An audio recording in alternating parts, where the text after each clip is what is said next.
Kota tanpa buku. Pernahkah kau ke toko buku, perpustakaan, atau taman bacaan? Tidakkah kau merasa istimewa ketika berada di dalamnya? Di sekelilingmu ada berbagai tokoh dari dunia nyata dan hayal. Tempat yang pernah kau kunjungi dan yang belum. Informasi dan cerita dari masa lalu, masa kini, dan masa depan. Semua berpadu, semua berada dalam genggamanmu. Saat berada di antara buku, tidakkah kau merasa menjadi raja dan ratu? Ruang dan waktu seolah menyatu tanpa batas. Kau bisa terbang melintasi sekat negara dan melewati berbagai zaman. Kau bisa menyelam ke dalam samudra, melayang di angkasa, bercanda dengan aneka satwa, dan berkelana di tengah padatnya kota, juga di rimba raya. Kau tahu, buku adalah jendela dunia, kunci pengetahuan, dan pintu wawasan. Muhammad Hatta, sang proklamator, berkata, "Aku rela di penjara asalkan bersama buku, karena dengan buku aku bebas."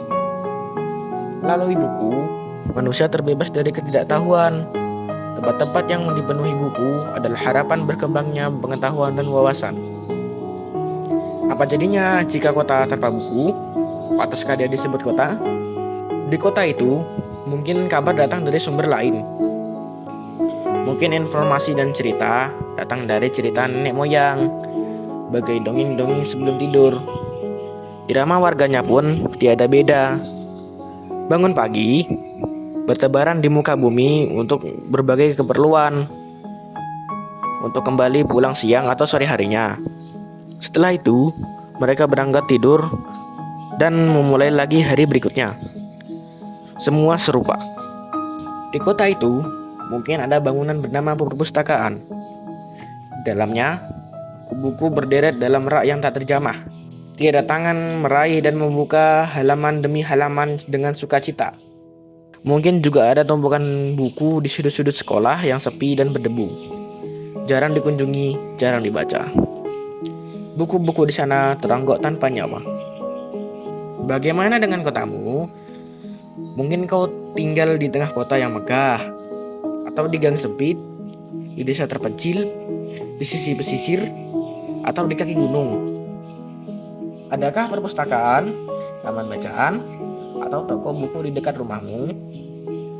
Jika ada, apakah tempat itu menjadi wadah berkumpulnya anak-anak dan warga? Menjadi pusat berkembangnya wawasan dan pengetahuan? Atau hanya menjadi pajangan? Maukah kau menjadi orang yang menghidupkannya? Kau bisa mengunjungi dan mengajak teman-teman membaca dan berbagi cerita di sana. Jadikan tempat itu sumber kegembiraan dan pengetahuan. Jika tempat itu belum ada, maukah kau menjadi orang yang mulai menghadirkannya? Kau bisa memulai dari sebuah sudut di teras rumahmu. Ajak teman-temanmu memulai langkah baru. Jangan biarkan waktu berlalu tanpa buku. Siapapun dirimu, bersahabatlah dengan buku. Dia akan menjadi teman setiamu sepanjang waktu.